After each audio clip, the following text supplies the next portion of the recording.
ఏ కారణం వల్లనో ఉన్న పళంగా సూర్యుడు మాయమైతే ఏమవుతుంది? తెల్లవారగానే టెన్షన్‌గా భూమిని తాకే సూర్యకిరణం కనిపించకుండా పోతే పచ్చని ప్రకృతి ఏమవుతుంది? ఇలాంటి ప్రశ్నలు చాలా మంది అడుగుతూ ఉంటారు. నిజమే.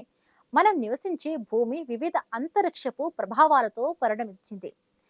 భూమి ఇలా ఉండటానికి సూర్యుడి వెలుతురు, చంద్రుడి నుంచి అయస్కాంత శక్తి, ఓజోన్ పొర, వాతావరణం ఇలా ఎన్నో సహజ సిద్ధంగా రూపుదిద్దుకున్నాయి. అవి అలా ఉండటం వల్లనే భూమిపై జీవం అందంగా విలసిల్లుతోంది. ఒక్కసారిగా ఈ ఖగోళ మార్పులు జరిగితే అనేక సమస్యలు ఏర్పడతాయి. సూర్యుడు లేకపోతే సౌరమండలం చీకటిలో మునిగిపోయి అంతరించిపోతుంది. భవిష్యత్తులో సూర్యుడు రెడ్ జాయింట్ అనబడే ఎరుపు రాక్షసుడిగా మారి భూమి సహా మిగతా గ్రహాల జీవనాన్ని నాశనం చేస్తుంది. చివరికి తెల్లని బుట్టగా మారిపోయి మొత్తం సౌర వ్యవస్థ నిశ్శబ్దంగా కనుమరుగవుతుంది. మనం నివసించే గెలాక్సీ పాలపుంతలో ఇలాంటి సౌర కుటుంబాలు లెక్కకు మించి ఉన్నాయి. వాటిలో కూడా సూర్యుళ్ళున్నారు. కానీ మన సౌర కుటుంబానికి సూర్యుడే జీవనాధారం. అలాంటి సూర్యుడు మాయమైపోతే ఏం జరుగుతున్నది ఎప్పుడైనా ఆలోచించారా?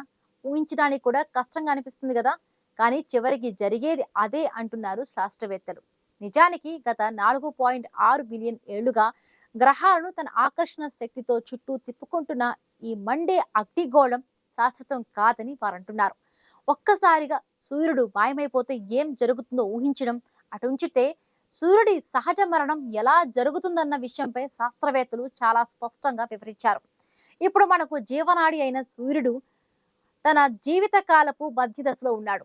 ఇది ఒక పసుపు నక్షత్రంలా మెరుస్తూ హైడ్రోజన్ హీలియంగా మార్చే అణుశక్తి సంకలనం, అంటే న్యూక్లియర్ ఫ్యూజియన్ అనబడే ప్రక్రియ ద్వారా వెలుగునిస్తోంది. ఈ ప్రక్రియ ద్వారా ఏర్పడే శక్తి సూర్యుడి ఆకర్షణ శక్తికి సమానంగా ఉండడంతో అది స్థిరంగా వెలుగుతూ ఉంటుంది. ఈ ప్రక్రియ ఇప్పటి వరకు సుమారు 4.6 బిలియన్ ఏళ్లుగా కొనసాగుతోంది. శాస్త్రవేత్తల అంచనా మేరకు భవిష్యత్తులో మరొక 5 బిలియన్ ఏళ్ల వరకు ఇదే స్థితిలో కొనసాగుతుంది. అయితే ఈ దశలో సూర్యుడి పైన ఉండే ముడి ఇంధనం హైడ్రోజన్ తక్కువైపోతోంది. అప్పటి నుండే గుండె భాగం లోపల కుదించుకుంటూ బయట వైపు పొరలు విస్తరిస్తూ అది ఎరుపు రాక్షసుడిగా రూపాంతరం చెందుతుంది. ఈ దశలో అది బలమైన వేడి గాలులతో తన పరిసరాలపై తీవ్ర ప్రభావం చూపుతుంది. మెర్కురీ, వీనస్ గ్రహాలను పూర్తిగా మింగేస్తుంది. భూమి ఈ వేడి నుండి బయటపడినా దాని వాతావరణం కాలిపోయి సముద్రాలు ఆవిరైపోయి జీవనం అంతరించిపోతుంది.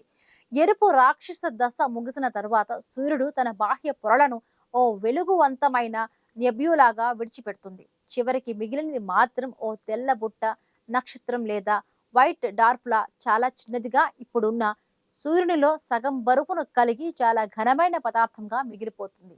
ఇది కొంత శక్తిని ఉత్పత్తి చేయదు, కానీ బిలియన్ ఏళ్ల పాటు కనిపిస్తూ క్రమంగా చల్లబడుతూ చీకటిలోకి వెళ్ళిపోతుంది.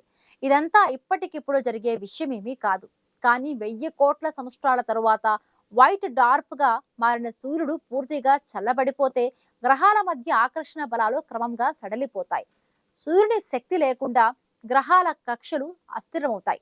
కొన్నింటి మార్గాలు దారి తప్పుతాయి, మరికొన్ని అంతరిక్షంలోకి విసిరివేయబడతాయి. సౌర కుటుంబం యజమాని లేని కుటుంబంగా మారి విచ్ఛిన్నమవుతుంది. కొన్ని సిద్ధాంతాల ప్రకారం భవిష్యత్తులో 10 టు ది పవర్ ఆఫ్ 34 గుణించితే వచ్చే సంవత్సరాల తరువాత ప్రోటాన్లు కూడా క్షీణించుకుపోతాయి. ఆ తర్వాత మన సౌర వ్యవస్థలో ఉన్న ప్రతి పదార్థం కూడా శూన్యంలోకి విసిరివేయబడుతుంది. ఒక్క సూర్యుడే కాదు, అది నిర్మించిన ప్రతి గ్రహం, ఉపగ్రహం, ధూళికణం కూడా అస్తిత్వం కోల్పోతాయి. అంతా అనుకున్నట్టుగా సౌరమండలం ఓ బాంబు మాదిరిగా ఒక్కసారిగా పేలిపోదు. అది కాలం గడిచే కొద్దీ నిశ్శబ్దంగా ఆర్ధించలేని స్థితిలో కనుమరుగవుతుంది. సూర్యుని వెలుగు మాయమైన తరువాత అవశేష గ్రహాలు అంతరిక్షంలోకి విసరపడతాయి. చుక్కలు రాలడం మనం చూస్తూనే ఉంటాం.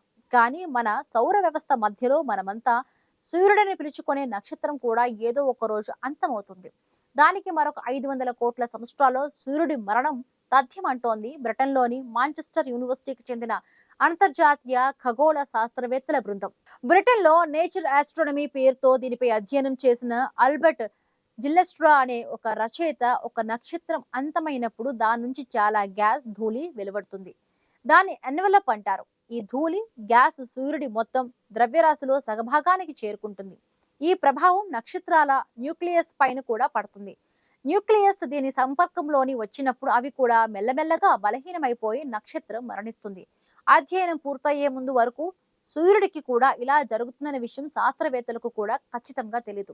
ఇదిలా ఉంటే సూర్యుడి సంగతి సరే, మన భూమికి ఉపగ్రహమైన చంద్రుడు కూడా రేపటి రోజున తను కూడా కనిపించకుండా పోయే అవకాశం ఉంటుందని అంటున్నారు శాస్త్రవేత్తలు.